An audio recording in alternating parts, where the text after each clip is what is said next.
Left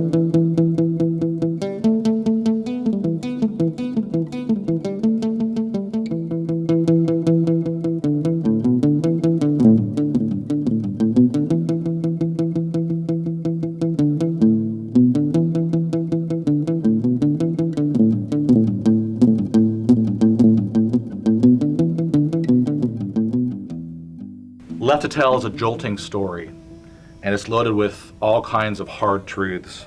It's a memoir that's told in the first person. There are vital aspects in the text that, if we review them, will help us read the text better. So without further ado, I'm going to turn it over to Mr. Mamola, who's going to offer some background. For the last 600 years, two tribes of people have lived and farmed side by side in the tiny Central African country of Rwanda. The Hutu comprise about 84% of the population. The Tutsi number between 9 and 14%.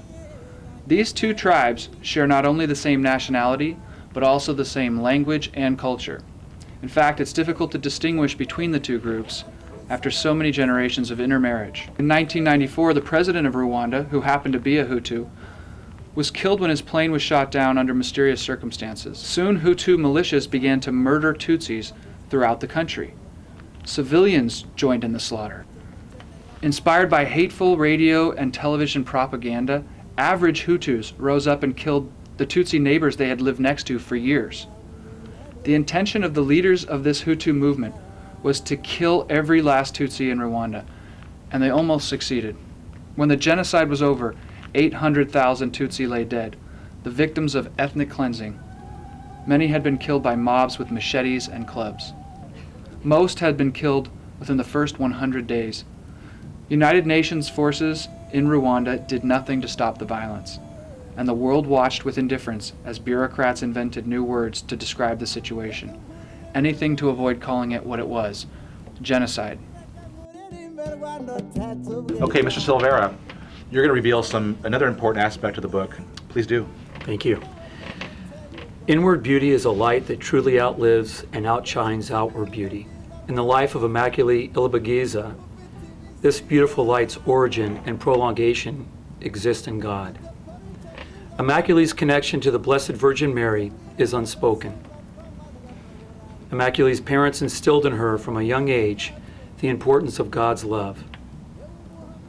Over time, Immaculee built a relationship with Mary that was so sustaining and irreplaceable that a small restroom in which she and others were confined for 91 days became a sanctuary of holiness, hope, and eventual peace.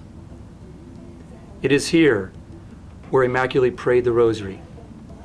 How paradoxical that Immaculee's life would mirror the 15 mysteries of the Rosary. Our final insight comes from Sister Eleanor, who will offer another aspect of the wisdom of Left to Tell. Thank you, Michael. One of our considerations when we were deciding about the merits of this particular book, as opposed to some of its demerits, was the redeeming feature of forgiveness. Listen to this quote: "Holding resentment is like eating poison and waiting for the other person to keel over." The author is unknown. You need to forgive and forget. And how many times have each one of us heard this suggestion after we've been hurt? But to forgive is more than a suggestion. Just think, God commands, "Forgive others as I have forgiven you." And Jesus pleads, "Father, forgive them, for they know not what they do."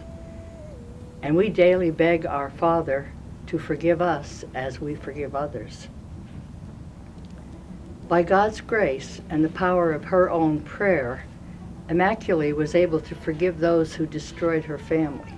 They destroyed her home. They destroyed her country. Immaculee was the survivor left to tell, in order that the Rwandan Holocaust story will never be forgotten, and, please God, will never happen again.